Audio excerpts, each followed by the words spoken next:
ready to get our hands dirty with a market that's, how should I put it, bursting with potential. Definitely. Today, we are diving deep into the Ethiopian Securities Exchange. The ESX. Yeah, the ESX for our shorthand folks out there. A new frontier, really, for investors. Yeah, I think it's always exciting to see kind of a new financial ecosystem kind of budding. Mm.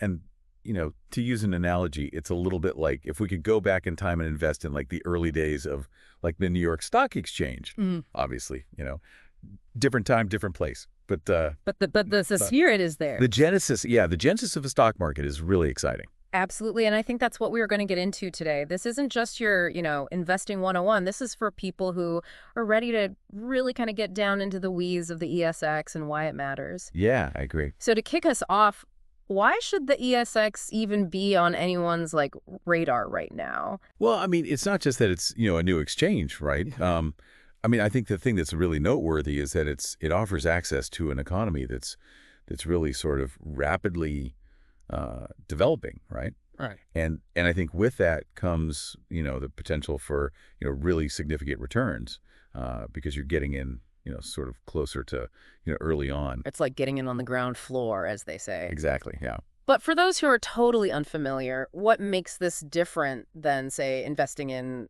I don't know, the New York Stock Exchange or something like that? Right. So the ESX is focused entirely on Ethiopian businesses. Okay. So this is really giving investors kind of, more direct access to certain sectors that have been experiencing really high growth, such as agriculture. You've got manufacturing, you've got telecommunications, things of that nature. And these haven't really been as readily available before. So that's really what makes it unique. Okay, so we're not just talking about something that, exists in theory, right? Like Ethiopia's economy. I mean, it's been doing well. Absolutely. And so there's, it's not just like a hypothetical, oh, this could be good. It's like, no, there's already kind of a track record there. Yeah, I mean, they've had, a very strong GDP growth rate in recent years. So there's definitely, something to look at there. Okay. So let's talk strategy then. One principle we always, beat the drum about is invest in what you understand. Right. How does that apply to a newer market like this? Yeah. I think it's, if anything, it's almost, I would say it's even more important when you're talking about a newer market like the ESX. Yeah. Right? Because I think it's very easy to get, wrapped up in sort of the hype maybe of a new market, but you still want to approach it from the perspective of what you know. So if you, are in the tech space and you really understand sort of like, the growth potential of a certain, part of the tech industry, then that's where you would start, right? You would research some of these companies that are listing on the ESX that sort of meet that criteria. Yeah, I think it's about aligning your investments with your expertise. Exactly. Because if you don't understand it, then you're really just chasing something you don't even know. You're just gambling at that point, right? Exactly. Might as well go to Vegas, right? Like Yeah. that's Yeah. exactly. But speaking of kind of, diversifying where you put your bets, we got to talk about diversification within the context of the ESX, right? Because I think that that's also a really important thing to do. Yeah, absolutely. I mean, let's just say, for example, you are, bullish on, Ethiopian coffee, right? Yeah. But I mean, and why wouldn't you be? But you don't want to just, put all your eggs in one basket. Yeah. Right? So maybe within that sector, you invest in a coffee producer. You also invest in, a distributor. You might even look at a company that specializes in, coffee processing technology. I love that. You see what I mean? Yeah. So you're kind of diversifying even within, a sector that you really are interested in and that you understand. So it's not just about diversifying across sectors. It's about diversifying within a sector that you already are into. Exactly. Now, for those investors out there who are like, okay, yeah, growth, all that, but I like my steady income stream, how about dividend-paying stocks on the ESX? Right. So that's where really, digging into the company's financials becomes, really critical because, obviously, while the ESX is new, there may be companies that have a history of operating in Ethiopia that are now, listing on the exchange that may have a track record of paying dividends. So you'd really want to look for companies that have, a history of consistent payouts and, again, healthy financials. And I think you might find, some of those in sectors that are known for their stability. So things like, banking, utilities, things like that. Okay, so you might be able to find like a kind of a diamond in the rough, or like an established company that maybe you just didn't have access to before. Right. Now it's on the ESX. Exactly. But what about for we've got our short-term investors, we've got our dividend folks, but what about our long-term buy and hold? How does that play out in a market like this? Yeah. So that's where really understanding kind of the growth trajectory of the ESX and of Ethiopia itself becomes really essential, because we know it's going to be volatile. I mean, anytime you have a new market, there's going to be a certain degree of volatility. I think you're going to see prices fluctuate, maybe a little bit more dramatically than you might see on a more established exchange. Mm-hmm. But if you fundamentally believe in the long-term economic potential of the country, then, riding out some of those fluctuations, may be worth it in the long run. It's almost like you're betting on the horse more than you are In a sense, the little cart that it's pulling or whatever. Yeah, You're like, I think this horse can run. I don't care about the little bumps in the road because I know this horse can run. Exactly. Yeah. I think that's a really good way to put it. Speaking of new opportunities, ESX is about to see just a wave of IPOs. Yeah. Initial public offerings, for those who don't know. So for our listeners who are like licking their chops over that, what should they know about navigating IPOs in this very unique market? Yeah, I mean, I think IPOs on the ESX are, they can be incredibly enticing, right? Because you have the potential for really high returns, but they also require a really, discerning eye, right? You can't get, I think, sort of swept up in the excitement of an IPO. You really have to kind of like put your sort of analyst cap on and look at the fundamentals of the company, right? Yeah. It's like, what's that, panning for gold? Right. Exactly. It's like you got to sift through a lot to... A lot of dirt. Yeah, a lot of dirt to find that little nugget. Exactly. Yeah. Yeah. So you really, I mean, look beyond sort of the, the hype, the prospectus. I mean, really delve into what is their business plan? What do their financials look like? Who are they competing with? Yeah, you want to look at the foundation, not just the shiny house that's built on top of it. Exactly. And I think particularly in the context of the ESX, I think, paying really close attention to the sectors that are experiencing the most significant growth within Ethiopia. It's like you said before, you really have to understand the bigger picture. It'd be like you wouldn't invest in, I don't know, a paperclip company if you didn't know anything about, like, the paperclip market or whatever. Right. So how can our listeners kind of tap into that broader context for Ethiopia, that economic landscape? What are some resources they can use? I think staying informed is really, really important here. I mean, you want to be following financial news outlets that really cover emerging markets in detail. Some examples of publications would be, Bloomberg, The Economist, The Financial Times. These are all... Yeah, these are great for a global perspective. What about getting a little closer, though? Getting some on-the-ground insights? Absolutely. And that's where looking at some of the local Ethiopian business news outlets can be really, really valuable, because they're going to provide, a much more nuanced perspective. You're going to get insights into like regulatory changes that are happening, maybe, market trends that are specific to Ethiopia. You might even uncover some emerging companies that haven't really hit the radar yet of some of those larger international publications. Okay, so it's like having your ear to the ground, so to speak. Exactly, yeah. Are there any specific economic indicators or even like government policies that our listeners should kind of keep their eyes peeled for? Yeah, absolutely. I mean, one thing I always look at is, news about infrastructure projects, because I think often that can be a really good indicator of where the government is putting their focus and where they see potential for growth. Hmm. So are they investing in, new roads, new transportation systems, things like that.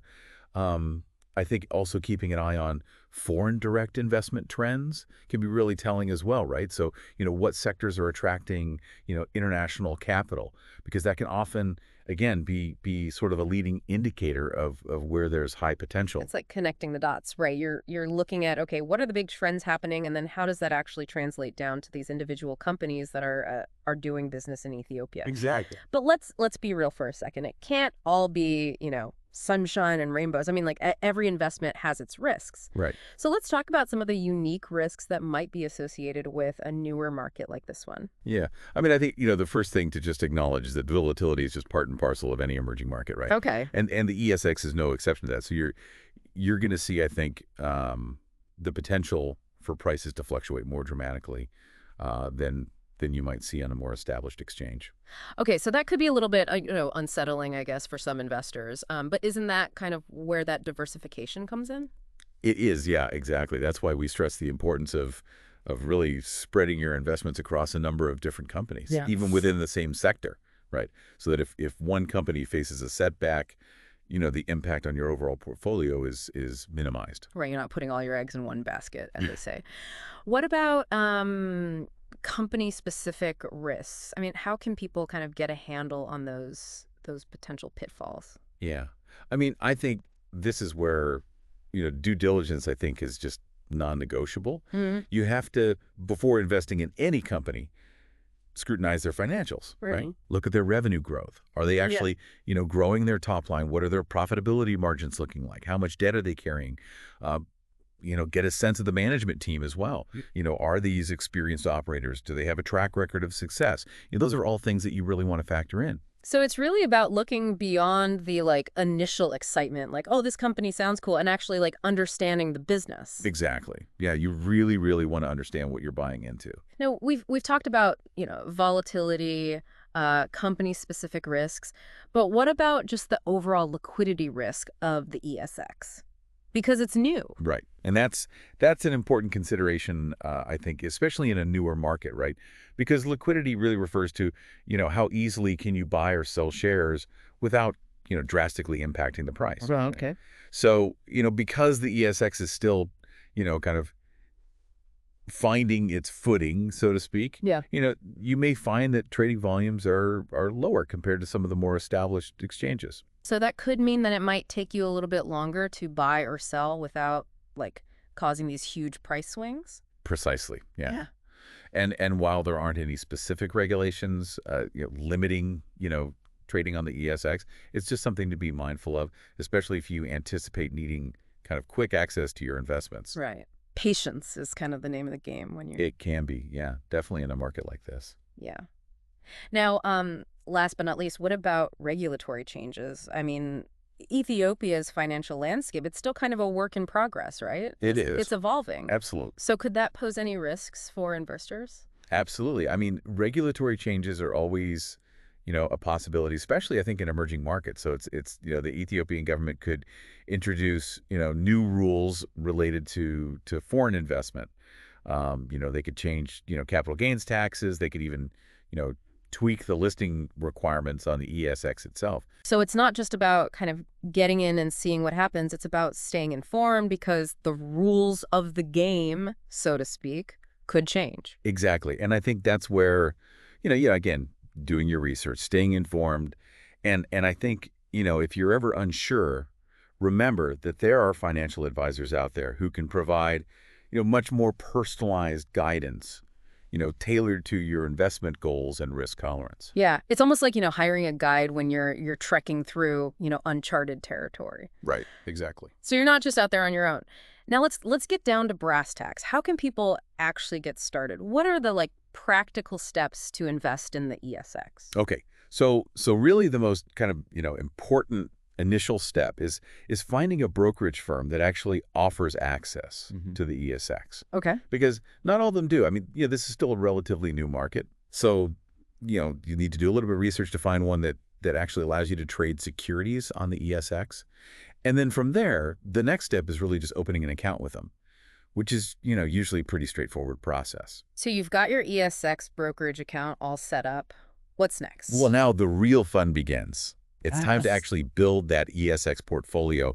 But remember, we're not just throwing darts at a board here. All right. We're talking about aligning these investments with what you've learned, what you understand about the Ethiopian market. It's about taking all that knowledge and then actually putting it into practice in a way that helps you reach your financial goals. Exactly. So how does someone listening, how do they actually go about building an investment strategy, but specifically for the ESX? Well, I always say it starts with understanding your objectives. What are you hoping to achieve?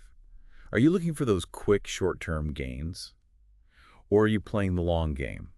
Are you comfortable with a little more risk for that potential high reward? Uh-huh. Or do you prefer to keep things a little more, conservative? Right. And really, it's your risk tolerance that's going to heavily influence that strategy. Okay, so if I'm someone who, like, I don't like a lot of risk, would I maybe lean towards those, like, more established dividend-paying companies that we were talking about? You got it. Yeah. Exactly. So you might lean towards those, sectors like banking or utilities. Yeah. They're known for their stability, those consistent dividends. On the flip side, someone with a bigger appetite for risk, they might be drawn to those sectors that are experiencing rapid growth like, say, tech or renewable energy, Okay. even though those might come with a little more volatility. Yeah, it's like choosing your adventure, but instead of a jungle, it's the ESX. That's a great way to put it. And no matter your risk tolerance, always remember that diversification is your best friend. Spread those investments around, different companies, different sectors. That way, if one area hits a rough patch, it doesn't take your whole portfolio down with it. Now, even with all this research, even if we, really nail down our strategy, this is a new market, it's constantly evolving. Right. How can people stay ahead of the game? Staying informed, it's a marathon, not a sprint. Yeah. Right? You got to be in it for the long haul. Make it a habit. Follow financial news about Ethiopia. Subscribe to newsletters. Maybe set up some news alerts for specific companies or sectors that you're really interested in. It's like tending a garden. Right? Yeah. You can't just plant the seeds and walk away. You got to keep coming back, making sure everything's, watered and Exactly. yeah. Nurture those investments. Absolutely. Yeah. And don't be afraid to reassess your strategy as the ESX landscape changes. Because what made sense a year ago, well, it might need a little tweaking based on new regulations, market trends, or even just new companies popping up. So flexibility is key. Absolutely. Being adaptable. Because remember, investing in the ESX, it's not just about potential financial gains. It's about being a part of this pivotal moment in Ethiopia's economic development. That's actually a really cool way to look at it. It's Yeah. like you're not just, looking at numbers on a screen. You're actually part of a bigger story. Absolutely. So as we kind of wrap up our deep dive here into the ESX, what's one key takeaway that you really hope our listeners, they walk away with today? I think the biggest takeaway is that the ESX really presents this unique opportunity. It allows investors to tap into an emerging market, one with incredible growth potential, all while aligning those investments with their own knowledge and understanding of those specific sectors and Ethiopia's trajectory. But as with any investment, thorough research, a well-defined strategy, and staying informed, those are all absolutely crucial for navigating this exciting, dynamic market successfully. It's about approaching the ESX with that sense of informed optimism, right? Absolutely. Recognizing the risks, but also seeing that potential reward. And who knows, maybe your investment journey will lead you to uncover some hidden gems along the way. Here's to informed exploration. Here's to that. Yeah. And to all our listeners, happy investing.